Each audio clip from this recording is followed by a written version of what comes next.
Searching for 7. Last week, the Reavers got their 7th straight Kinney Cup win against in-state opponent Iowa Central. This week, they look for their 7th straight Region 11 crown against Ellsworth. More importantly, it will be yet another sweep in a series that means so much to in-state recruiting, and whether the alarm clock needs to be set on December 4th or whether the Reavers get to sleep in. It's the Reavers and the Panthers. Highlights and more coming up on the Iowa Western Football Coaches Show. It's the Stroh Show, and it's next on CBTV 17 and the Reavers Sports Network.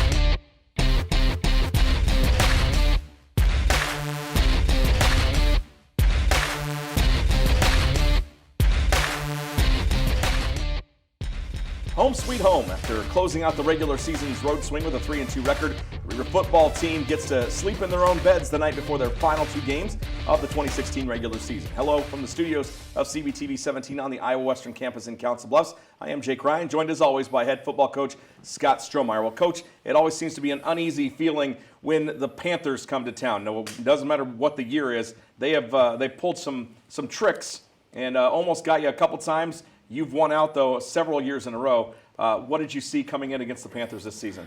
Well, kind of expecting the same thing. I mean, they were same record as their chance to get a region championship, and I know their coaches really well. And throughout the season, we talk almost weekly, just about our previous opponents, and so we expected it. They're always ready to go. Our guys know a lot of those guys, and we'd battle them in recruiting. Yeah, it's definitely a bragging rights type of game. Well, here we go. One of my favorites, the 7th annual Chili Cook-Off. Fans had their bellies full, and we're ready for a Reaver win. Let's take a look at those first half highlights from Titan Stadium in Council Bluffs on a cold and blustery November Saturday, featuring highs in the 70s and a light wind out of the south-southwest. Andre Nunez going to work right away across the middle to Anthony McGriff. His first of many catches on the day signifies that first down for the Reavers. Yeah, it was good to start off, in back-to-back plays. Andre kind of getting in the rhythm. Which kind of set the tone for the entire day. Nunez to Easley there. Now, again, it seemed Andre had a little bit of a purpose running the football today, and this one he hits Austin Arendt. A great grab for Austin, gets real high in the air and brings it down. Well, it was good, to scramble, move around, and make plays down the field after we break the pocket, and we haven't done a whole bunch of that this year. T-Boy White also running with purpose. Nearly breaks the tackle there, but you guys are forced to kick a field goal, and Bobby Patterson knocks it through, no problem. 3-zip Reavers. Good to get points on the board. The first drive, a little disappointed we didn't get a touchdown there, but like I said, anytime you can get points right away, it's now, good. Was there some consideration by you to go for it on that 4th down? Yeah, it was, and then I just made the decision as of late, right at the end, I was thinking of the play, and I'm just like, let's kick it, let's get points. And Ginkel gets the sack on one of the 2 quarterbacks. That's Lamont Toney that goes down there. Reavers get the football back. And again, here's the purpose that I was saying. Andre refusing to go down on several occasions. That time he almost had his knee down, but pops up and a good run, converting for a first down. Yeah, and again, breaking out of it. And anytime you can make plays with your feet, it puts a little bit of pressure on the D. A trio of running backs in the ballgame. Lorenzo Prattle, Marquise Hallback, and T-Boy White. You saw him there. And then another great catch on the outside, this time by Kadeem Colborne. It's good to see that we put it up and have him go up and get it and make a play. I think that's one of the things that we've been kind of lacking. To the outside, that was a dangerous one. Double coverage right on the sideline, and the guys are forced to kick it away. Yeah, and I thought maybe we had a chance on that one to get it if we get a little bit better ball and a little bit better route. But, said we moved the football in the opening 2 possessions. Big tight end Wyatt Cooper had 1 catch coming into the year, so why wouldn't they just keep throwing it to him? Yeah, I figured they were going to try to utilize him a little bit. He was one of the ones that it was down between us and them in recruiting, and he ended up deciding to stay there. Again, the Reavers swarming. Chance to get it outside that time by the quarterback, but Russell Jones there, Shaq Jones and Nick Anderson, busy day from their linebacker spots, along with the backups, Terrell Collins and the other guys as well. Tell you what, they have all played pretty well. Defensively, again, we shut them down, and their run game, and it really made them try to be one-dimensional. So you force another punt, and Reavers take over again. This time it's the handoff up the middle, and the running game even though there weren't many big runs, you guys ripped off several. And as I say that, here's Marquise Hall back to the outside, but he gets a good chunk of yardage there. Looked like you guys got going early against their defensive front. Yeah, well, anytime, like I said, if you can throw the football a little bit, it really makes it a lot easier. And here, and again, make a guy miss, move in the pocket. That's what we haven't been able to do this year. It's like it was either open or we were sacked, and so now it's just start. How about the catch from DeAnthony being interfered with and brings it down over the throw. Great throw by Nunez and a great catch by DeAnthony. Yeah, and it was a huge one because I think we fumbled on the possession before, and we needed to get one. Here's one of the Panthers' biggest weapons, Juwan Petit-Frere. He rips off a pretty good kickoff return, and then they bring in their backup quarterback, and he fares a lot like their starting quarterback did. Harris Chambers sacked there by Ben Ginkel and a couple of the other guys, including Anderson and Russell Jones off the bottom of the pile. Like I said, it was good to get they're keeping everybody in protection purposes, and we're still getting to them. Another incomplete pass, going forward again, and coming from the backside, nearly got the hit, and then this play, and a great job there by the coverage and the safety, both of them on the wide receiver. And again, their wide receiver, that's a guy you were scared about coming into the game. And then the big block by Hallback. Did you give him a little bit of a hard time on this one? Yeah, we got to convert those. The scoop and score. He had a couple opportunities, so we gave him a hard time. Maybe he's just too fast. He ran by it the first time, and then AJ comes in for the first time in the game. First play, touchdown, 4 yards out. That's what you want. You want that big turnover, that big block, and then to convert immediately. Those are the backbreakers when, like I said, they have a bad play, and then you score or take advantage of it. It really hurts them. Backup tailback Ethan Barnett comes in. He gets crushed on his run. And again, the defense just doing a fantastic job of getting in and making sure that they don't go anywhere. Yeah, and like I said, when you can control the line of scrimmage up front, you're gonna have a pretty decent day. Nunez and T-Boy back out. Reavers another possession. Quick throw to the outside. Another good catch by Austin Eric. Stretches for a first down. I don't think he quite had it, but you did end up converting and then having to kick it away. And then how about that shot by Hakeem Bailey on the wide receiver, reaching out to make that. I thought Hakeem had a heck of a day. Really good day defensively, especially on their number 3. Dr. K getting a new hat out front. The softball team selling those bucket hats for a fundraiser, and then the Reavers going back to work. Nick Easley down the sideline. What a run this was by Nick. Yeah, it was good. They took away the deep option on the play, and Andre did a good job of checking it down. And then Andre, again, I thought they were going to get away with this, but a little bit of playground football. Easily couldn't handle it, and the fumble gets recovered by Ellsworth inside the 3-yard line. I mean, we can't have those. I told him afterwards, I'm like, live for second down or first and goal from the 4. Even if it's second and goal from the 4, at least we got a chance. One of the best runs of the day for their quarterback, Harris Chambers, and he goes and visits the trainer on the sideline, but gets right back in the ball game. They end up having to kick it away again, and then it's Nunez to work. Gets near the red zone. Right before half, take a little draw, and then I was real close to calling a timeout right before that and kicking a field goal. There was 9 seconds left, so I'm like, we'll get one shot, and because I wanted to get points out of that last drive, just to make I don't know what it was. It was 24 or something, or no, 20 or 17. It was 17-0 at the time, and I wanted to get maybe at least have it at 20, but I let them play it through. Luckily, I did. Yeah, well, I thought you were going to get those points as it was going in, and then the fumble. But you hold Ellsworth, you called your timeouts at the right points, and then again they ran a ball and went out of bounds, stopping the clock. So you had a chance, and DeAnthony right down that seam. And Nunez was on the money all the first half. He was. I mean, he was. I think in the course of the game we had one drop.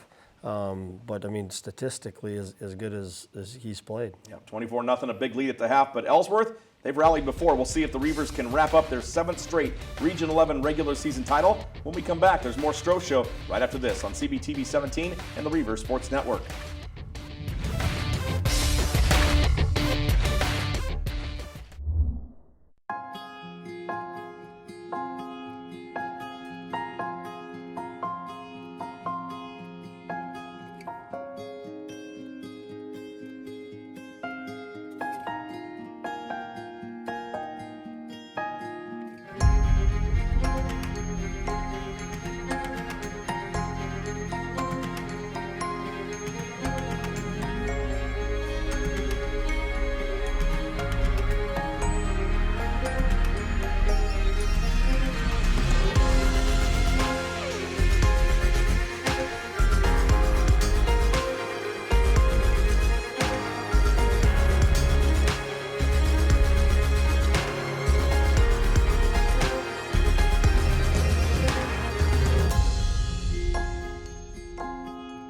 Schedule your campus visit today.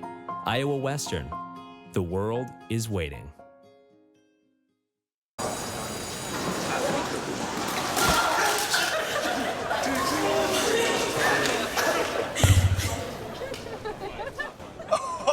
That's low. That's low. Look, he's blushing.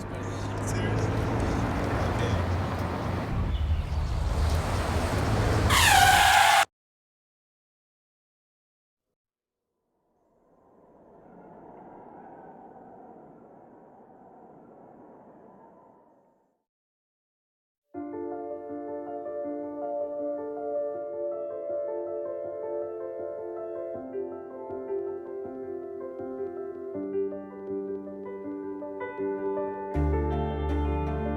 Body language. Without saying a word, it can tell you so much.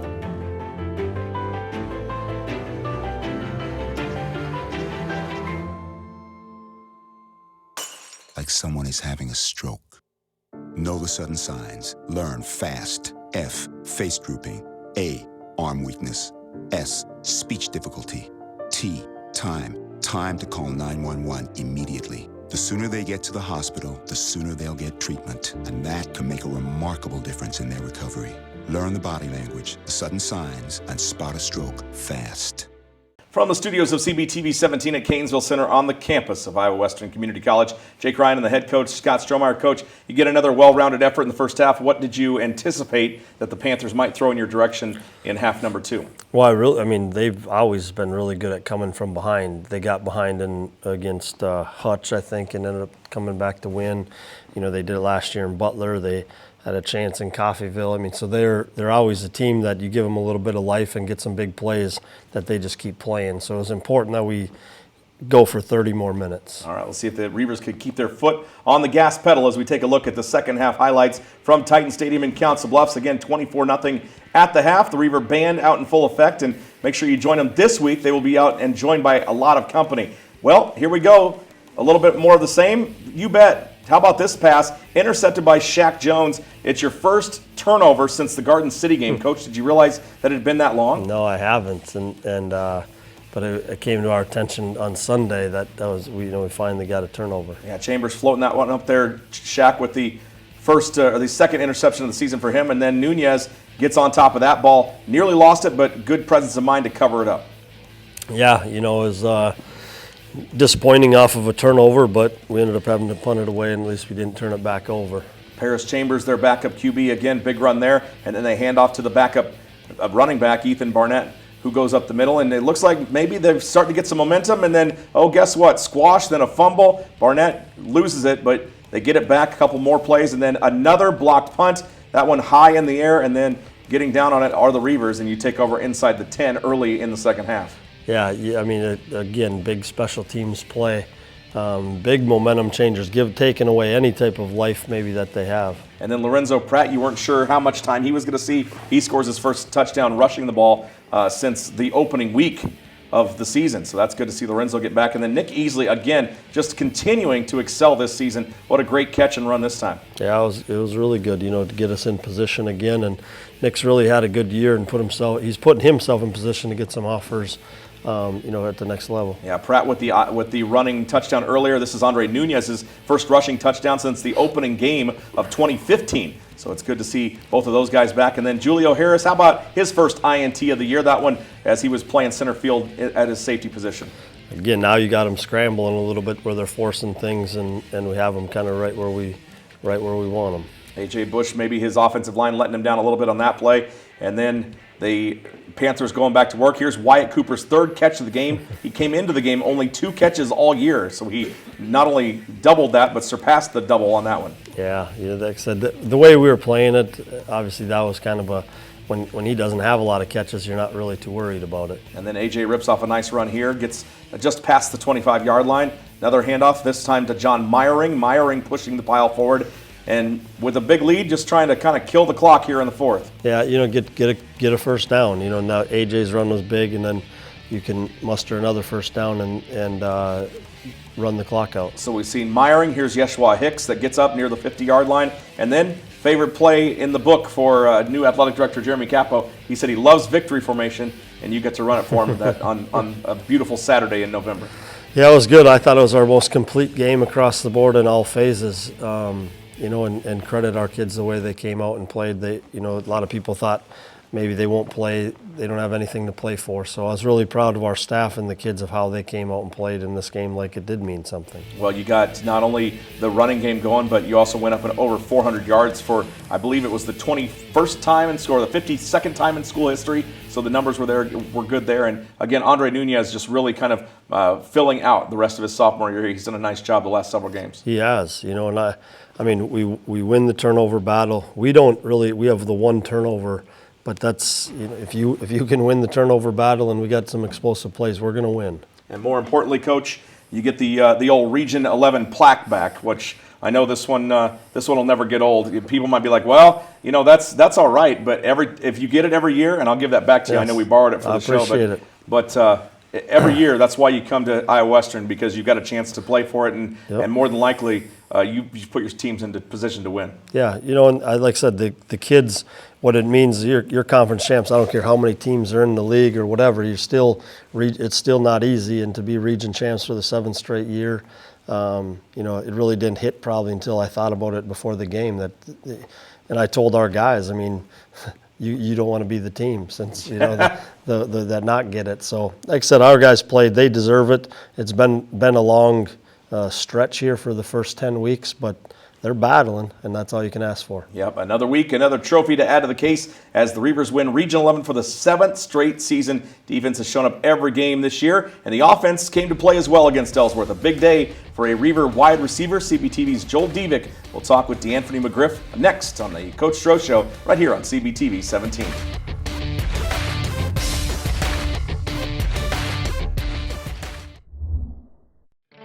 Plus Savings Bank, you still get personalized customer service.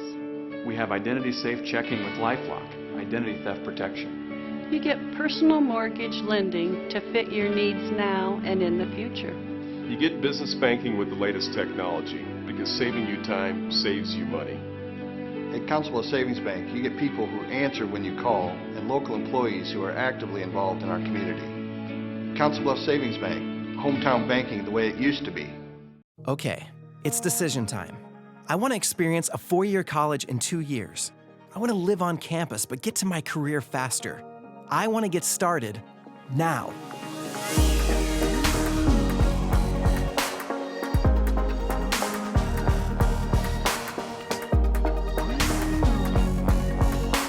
Find your path at iwcc.edu and get hands-on, real-world experience. Start now at Iowa Western. The next 30 seconds can save you a lot of money. Just do your laundry in cold and stick to full loads. Auto-sleep your computers. Plug your gadgets in a power strip and switch it off when you're done. Headed out? Turn back your thermostat by 10 degrees. And drive sensibly. The more energy you save, the more money you save. Find other great tips at energysaver.gov. Here's your check.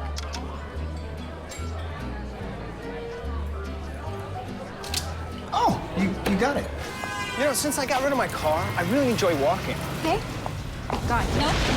Getting pulled over for buzz driving could cost you around $10,000 in fines, legal fees, and increased insurance rates. Oh, you're home early. You live with your mom? That'll set your game back a few years. Buzzed, busted, and broke. Because buzz driving is drunk driving. The Coach Stroh Show continues here on CBTV 17. I'm Iowa Western TV student Joel Divick, along with freshman wide receiver D'Anthony McGriff. Welcome to the show, D'Anthony. Thank you. Now, you guys had a really good game against Ellsworth here, shut them out, and ended up winning the Region 11 title again. I believe that's the 7th time in a row for Iowa Western. So how does it feel to be the champs in Iowa once again? Feel great to be a part of a legacy. Coming in, Coach Stroh, he preached about all the accomplishment that this program had and how he'll continue to let them happen here, and I'm just glad to continue it with him. Now, you came in as I believe, a redshirt freshman, but looking to prove yourself, and you've had a tremendous season thus far. What do you think has been the key for you to have such a good year? I mean, the key for me is staying focused. Handling the things I got to handle on and off the field, and it shows. The result shows. Now, if you had to pick a playing style for yourself, some of the guys that I've talked to about you have thought you were a linebacker when they first saw you. So, do you think you're in between the runners guy? Go up and get the ball. What would you characterize yourself as in terms of a wide receiver? I'll say in between the run. A lot of guys look at me and think, oh, he's not that fast. And then next second, I'm 5 yards ahead of him. So. Now, would you like to be playing some quarterback and running back? Because I know you did that in high school. Oh yeah. Do you think you could give Andre a run for his money when it comes to throwing a spiral down the field? Without a doubt. Awesome. Now, the offense has been off and on this year, but against Ellsworth, you guys were just flying. What was the difference maker in the game for you guys there? Coach Stroh always preach successful game day, successful Saturday starts with a great Tuesday. And so, we prepared all week for the performance that we had, and it showed. Now, in practice, who's your favorite guy to go up against 1v1 on defense? McKelty Williams. McKelty, why is that? He's aggressive. I like that. Now, if you had to go up against the guy who plays center field, Hakeem Bailey, do you think who's jumping higher? Who's getting the ball on that most side of the ball? Hakeem, I had to get it to him. He got it. He jumped real high. Absolutely. Yeah. Now, at the beginning of the season, I asked Lorenzo Pratt who he thought was the fastest guy on the team, and he said himself, but he thinks you might be able to maybe beat him. But what would you say? Do you think you could beat him in a foot race? That'd be a great race. That would? I have to say it. It'd be a great race. Lorenzo's pretty fast. Yeah, he is. Now, you guys have College of DuPage coming up and the final home game, sophomore day. What are you guys looking to do against them? And you'll be able to get above 500. So what's the preparation going to be like this week for them? It's going to be the same approach that we took last week. It all starts on the first practice of the week, which is today's practice. So, we come out, everybody head of steam, and all motors going, and we should be good. Awesome. Finally, real quick, Graphic Edge Bowl, you guys won the feature game for it. How excited are you for that? I'm very excited to be there. That'll be my first bowl game, so I'm just ready to bring the victory home. Coming up after the break, Jake Ryan and the coach break down the College of DuPage and the final regular season game of 2016. The Stroh Show will be right back.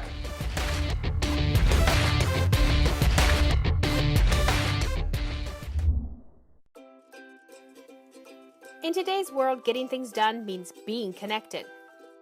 The challenge, though, is staying connected, no matter where you are. In Council Bluffs, we had a nutty idea.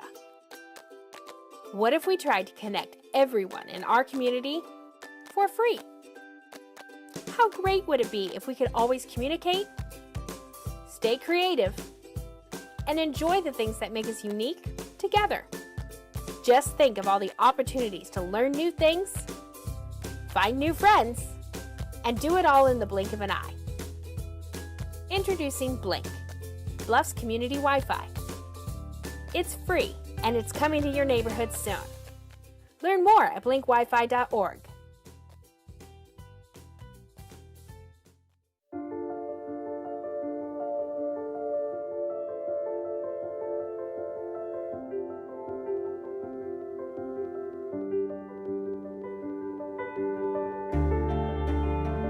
Body language.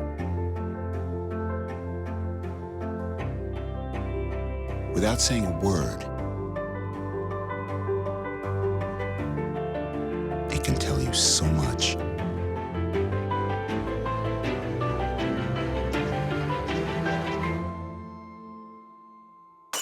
Like someone is having a stroke. Know the sudden signs. Learn fast. F, face drooping. A, arm weakness. S, speech difficulty.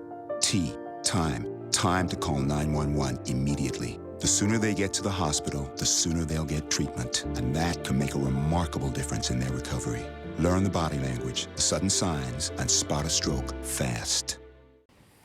Back in the studios of CBTV 17 on the campus of Iowa Western Community College, Jake and the coach to close out this week's edition of the Coach Stroh Show. Well, you get to close it out. You're done with the Jayhawk. You're done with ICCAC. And now just the only non-conference game on the back end of the schedule. Of course, you played the neutral site game against Arizona Western this week. It's the College of DuPage. What do you know about the Chaparrals? They obviously are talented at spots, but do they have what it takes to beat you this year?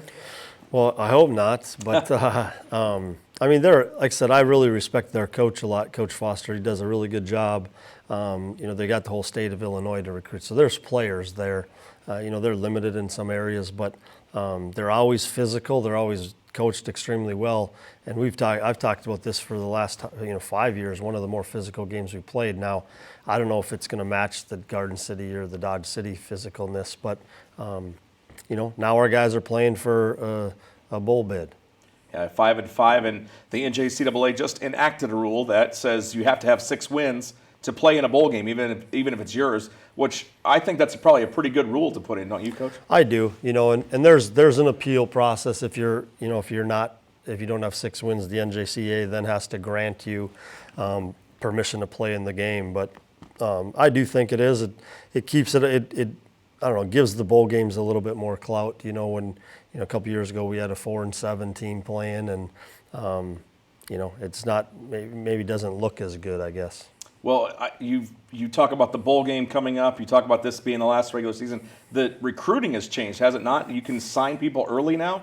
Well, it hasn't for football. Okay. It did for all sports, okay, but except for football, yeah. So and actually, they got wise to that then. I was at the national meetings when they were voting on it. It was going to pass. Luckily, it didn't, because it would have changed the landscape of junior college football and recruiting. Where I'm signing kids here that this coming up. Right. Which is, you don't have enough time. Well, you don't have enough people either, yeah. That's for sure. All right, Coach. Well, I know that you've got a game to prepare for, and let's hope that you don't have to worry about any appeal process, that you'll just be eligible to go. And then December 4th will be that bowl game. We'll know next week about this time if the Reavers will be hosting up at the Graphic Edge Bowl. Let's just assume that they will be, and then we'll figure out who the opponent will be, and it'll be a nice way to wrap up what has been at times a tough season, but as always, they have come through and closed out strong. Saturday, the Reavers will wrap up the regular season. It is Military Appreciation Day, Armed Forces Day out at Titan Stadium. All members of the military will receive free admission for themselves and their families. Come on out as Reaver Tailgate Village opens at 11 with food and drink provided by Barley's and Glory Days, and of course the bounce house for the kids from In Motion Gymnastics, all fine sponsors of the Reavers and the Reaver Sports Network. Then you can root on the Reavers against the Chaparrals of DuPage. The kickoff comes at 1.